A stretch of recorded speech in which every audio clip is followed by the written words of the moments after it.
नमस्कार मित्रांनो, आता आपण आपल्या AWS कन्सोलला आलेलो आहोत. API गेटवे क्रिएट करण्यासाठी आपल्याला काय करायचं आहे, इकडे सर्च करायचे आहे API गेटवे. आता हा जो आपण एक्झाम्पल पाहणार आहोत, हा आपण लांबडा फंक्शनला ॲज अ बॅकएंड सर्व्हिस आपण वापरणार आहोत. सर्व्हरलेस ॲप्लिकेशन इकडे तुम्ही पाहू शकता. ह्या इमेजला आपण जर पाहिलं तर आपल्या काय मल्टिपल वेब क्लायंट आहेत, मोबाईल क्लायंट आहे, IoT क्लायंट आहे, ठीक आहे, प्रायव्हेट व्हर्च्युअल क्लायंट आहेत. ते काय करतात, इंटरॅक्ट करतात आहे ॲमेझॉन API गेटवेशी. आणि या गेटवेकडनं मल्टिपल सर्व्हिसेस, इंटरनल API किंवा एक्सटर्नल API आपण इकडे ॲक्सेस करू शकतो. ठीक आहे. आणि बॅकएंडला काय वापरू शकतो आपण, AWS लांबडा वापरू शकतो, EC2, Kinesis, DynamoDB, other AWS services आणि पब्लिकली ॲक्सेसेबल एंड पॉईंट. ठीक आहे. याच्या व्यतिरिक्त आपण प्रायव्हेट ॲप्लिकेशनसुद्धा वापरू शकतो आणि या प्रायव्हेट ॲप्लिकेशन थ्रू आपण त्यांच्या डेटा सेंटरमधला डेटासुद्धा ॲक्सेस करू शकतो इफ दे परमिटेड. ओके. आजच्या एक्झाम्पलमध्ये आपण पाहणार, आपण ॲमेझॉन API गेटवे बनवणार आहोत आणि त्या ॲमेझॉन API गेटवेच्या मदतीने आपण AWS लांबड्याला कॉल करणार आहोत. आणि आपण मेथड बनवणार, गेट मेथड बनवणार आहोत. त्या गेट मेथडनी आपण AWS लांबडा कॉल करणार आहोत. तर जाऊया आपण आपल्या कन्सोलला. आपण API गेटवे सर्च केलेलं आहे. गेटवे क्रिएट करण्यात क्लिक करायचं आहे, क्रिएट ॲन API. तिकडे मल्टिपल टाईप्स ऑफ API आपल्याला ऑप्शन मिळतो. ठीक आहे. तर पहिलं आहे HTTP API, build low latency and cost effective rest API with built-in features such as OIDC, OAuth2 and native CORS support. Okay. जर तुम्हाला एखादं एक्सटर्नल API एंड पॉईंट तुम्हाला API गेटमध्ये इंटिग्रेट करायचं असेल तर तुम्ही हा ऑप्शन बेस्ट आहे, HTTP API. ठीक आहे. सेकंड आहे websocket API, build a websocket API using persistent connection for real time use cases such as chat application और dashboard. Work with following lambda HTTP AWS services. उदाहरणार्थ तुम्हाला continuous real time data application बनवायचं, जसं का trading app आहे, algorithm app आहे. ठीक आहे. जो कंटिन्युअस डेटा रिक्वेस्ट रिस्पॉन्स आणि त्याचा थ्रूपुट व्हेरी फास्ट असतो, म्हणजे फ्रॅक्शन ऑफ सेकंड किंवा सेकंडमध्ये तुम्हाला डेटा रिट्राईव्ह आणि डिस्प्ले करायचा असतो. तर अशा वेब सॉकेट API तुम्ही वापरू शकता. थर्ड आहे rest API, develop a rest API where you gain a complete control over request and response along with API management capabilities.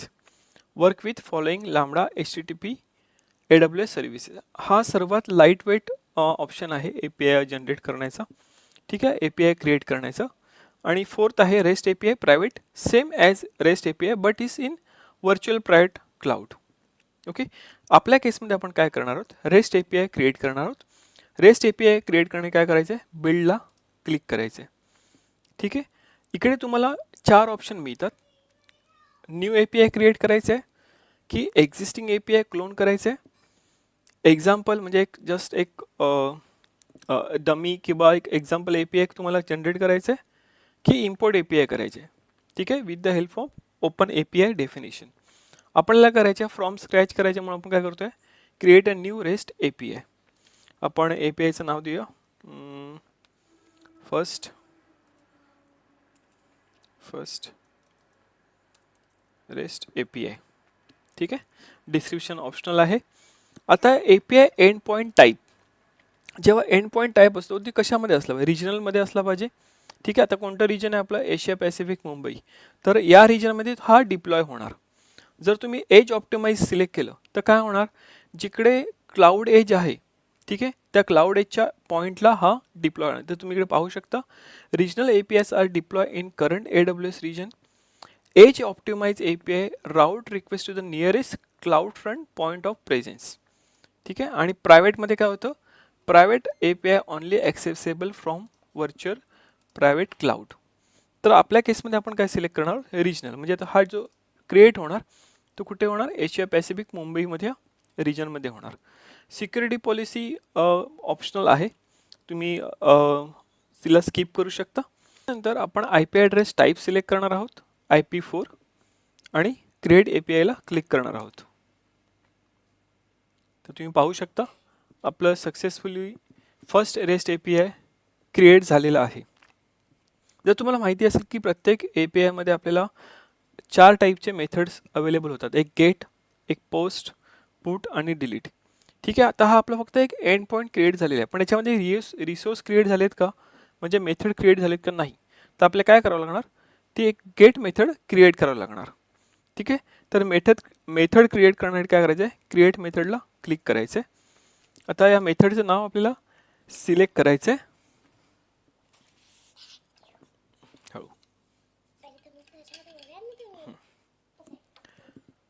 ठीक आहे, तर मेथडचं आपल्याला नाव सिलेक्ट करायचं आहे गेट.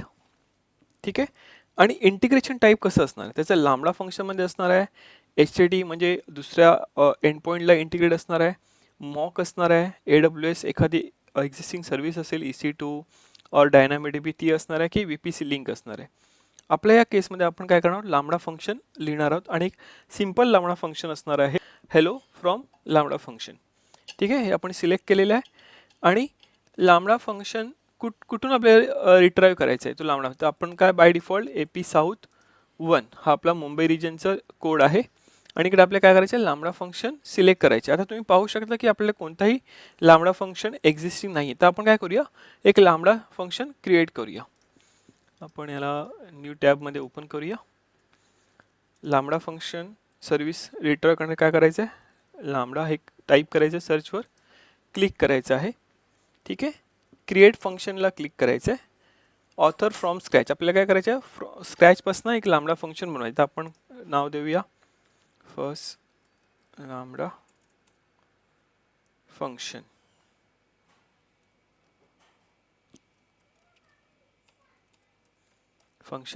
आणि आपण रन टाईम काय वापरणार, लँग्वेज पायथन वापरणार आहोत. बाकी ऑप्शन ॲज इट इज ठेवायचे आणि क्रिएट फंक्शनला क्लिक करायचं आहे.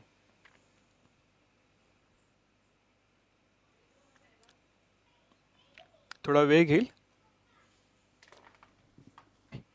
तर हा आपला फंक्शन क्रिएट झालेला आहे. तर सिंपल फंक्शन आहे. काय करतोय तो, स्टेटस 200 रिटर्न करतो आणि एक जस्ट रिटर्न करतोय हेलो फ्रॉम लांबडा फंक्शन. ठीक आहे, आपण असं नाव देऊया लांबडा फंक्शन. आणि आता आपल्याला हा टेस्ट करायचा आहे. ठीक आहे, तर टेस्ट करण्यासाठी काय करावं लागतो, पहिला कोणत्याही फंक्शनमध्ये काही चेंजेस केले तर तुम्हाला काय करावं लागतं, पहिला डिप्लॉय करावा लागतो. ठीक आहे, तर आपण काय करूया, इकडे क्लिक करूया आणि डिप्लॉय बटनला क्लिक करायचं आहे. डिप्लॉय बटनला क्लिक केल्यानंतर काय होतं, सक्सेसफुली अपडेटेड फंक्शन फर्स्ट लांबडा फंक्शन. ठीक आहे, आणि आता आपल्याला टेस्ट करायचं आहे की हा परफेक्टली चालतो आहे की नाही. तर या टेस्ट टॅबला क्लिक करायचं आहे. इकडे आपण इव्हेंटला नाव देऊया टेस्ट इव्हेंट. सेव्ह करूया. सेव्ह केल्यानंतर आपण टेस्ट करूया की हा टेस्ट परफेक्टली चालतो आहे का. टेस्ट बटनला क्लिक करायचं आहे. तुम्ही पाहू शकता आपल्याला रिटर्न 200 आलेलं आहे आणि आपण जो चेंजेस केलेला आहे फंक्शनमध्ये तो आपल्याला रिटर्न झालेला आहे. तर हेच रिझल्ट आपल्याला आपल्या API मध्ये इंटिग्रेट करायचं आहे. तर पुन्हा येऊ आपण आपल्या API गेटवेच्या विंडोला आणि इकडे सिलेक्ट केलं तर पाहू शकता तुम्ही की आपलं लांबडा फंक्शन इकडे डिस्प्ले होतं आहे. या लांबडा फंक्शनला सिलेक्ट करायचं आहे. त्याच्यानंतर इंटिग्रेशन टाईम आउट, म्हणजे हा जो टाईम तुम्ही डिफाईन केलेला असेल त्या टाईममध्ये जर फंक्शन एक्झिक्यूट नाही झाला तर तो रिजेक्ट होईल. त्याच्यानंतर मेथड रिक्वेस्ट सेटिंग, त्याच्यामध्ये ऑथरायझेशन, रिक्वेस्ट व्हॅलिडेटर आहेत. त्याच्यानंतर URL क्वेरी स्ट्रिंग पॅरामीटर आहे, जर तुम्हाला एखादं क्वेरी स्ट्रिंग पॅरामीटर पास करायचं असेल. HTTP रिक्वेस्ट हेडर आहे, जर तुम्हाला हेडरवर काही डेटा पास करायचा असेल. रिक्वेस्ट बॉडी आहे, रिक्वेस्ट बॉडीमध्ये तुम्हाला डेटा काही जेसन फॉर्मॅटमध्ये जर सेंड करायचं असेल तर आपल्याला काही याच्यातलं सेट करायचं नाही, आपलं सिम्पल लांबडा फंक्शन आहे. ठीक आहे, त्यामुळे आपण काय करणार, क्रिएट मेथड. तुम्ही पाहू शकता सक्सेसफुली क्रिएटेड गेट मेथड. आता आपण API गेटवे बनवला आहे, त्याच्यामध्ये आपण मेथडसुद्धा क्रिएट केलेली आहे. ठीक आहे, आता आपल्या हे जे फंक्शन आहे, आपण हे API गेटवे जे बनवलेलं आहे हे आपल्याला डिप्लॉय करायचं आहे AWSवर. त्यावेळी आपल्याला एंड पॉईंट मिळेल APIचा. तर काय करायचं आहे, डिप्लॉय करण्यासाठी आपल्याला काय करायचं आहे, डिप्लॉय APIवर क्लिक करायचं आहे. आता इकडे स्टेज विचारतो. स्टेज म्हणजे काय, तुमचं डेव इन्व्हायरमेंट म्हणजे एक स्टेज झाले, टेस्टिंग इन्व्हायरमेंट QA इन्व्हायरमेंट म्हणजे तुमचं एक स्टेज आहे आणि प्रोडक्शन हे एक स्टेज आहे. तर आपल्या केसमध्ये आपण काय करणार, न्यू स्टेज देणार आहोत आणि आपण देऊया डेव्हलपमेंट. ठीक आहे, आणि याला डिप्लॉयला क्लिक करायचं आहे. तर तुम्ही पाहू शकता की आपलं फर्स्ट रेस्ट API या डेव्हलपमेंट स्टेजवर डिप्लॉय झालेला आहे आणि आपल्याला काय मिळालेलं आहे, एक URL मिळालेला आहे. काय मिळालेलं आहे आपल्याला, एक URL मिळालेलं आहे. कोणता बघा, पाहू शकता तुम्ही, इन्वोक URL. ह्याला क्लिक करायचं आहे, कॉपी करायचं आहे आणि पाहायचं आहे की आपल्याला परफेक्टली वर्क होतो आहे का. आणि आपण एका दुसऱ्या टॅबवर आपण हा URL पेस्ट केलेला आणि हिट करूया. तर तुम्ही पाहू शकता आपल्याला रिटर्न आलेला आहे status code 200 hello from lambda function. जो आपण लांबडामध्ये आपल्याला जो रिझल्ट मिळाला तोच आपल्याला APIच्या या एंड पॉईंटनी मिळालेला आहे. ठीक आहे, तर समजलं मित्रांनो कशा प्रकारे आपण एक लांबडा फंक्शनला ॲज अ बॅकएंड सर्व्हिस वापरून तो API गेटवेमध्ये आपण गेट मेथडमध्ये इंटिग्रेट केलेला आहे. तर मित्रांनो आपण आता जो एंड पॉईंट बनवला आहे APIचा API गेटवे बनवला आहे तो आपण ब्राउझरमध्ये टेस्ट केला, इज वर्किंग फाईन. पण आपल्या पोस्टमॅनमध्ये सुद्धा वर्क होतोय का ते आपण एकदा पाहूया. या पोस्टमॅनमध्ये आपण त्याचा एंड पॉईंट पेस्ट करूया आणि चेक करूया की आपल्या या रिस्पॉन्स आपल्याला सेम मिळतोय का. सेंड करायचं तर तुम्ही पाहू शकता आपला स्टेटस कोड 200 मिळालेला आहे. ठीक आहे, आणि बॉडीमध्ये आपल्याला काय रिटर्न झालं आहे, हेलो फ्रॉम लांबडा फंक्शन. म्हणजे आपला हा API गेटवे परफेक्टली रन होतो आहे. मित्रांनो आता आपण जो पाहिला एक्झाम्पल लांबडाचा तो आपण काय केला आहे, AWSचा लांबडा लिहून तो आपण API गेटवेमध्ये इंटिग्रेट केला आहे.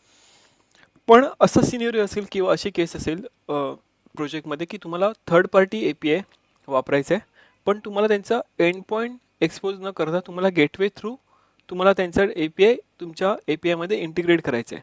तर हे कसं करायचं ते आपण नेक्स्ट व्हिडिओमध्ये पाहूया. तर भेटूया आपण पुढच्या व्हिडिओमध्ये. धन्यवाद.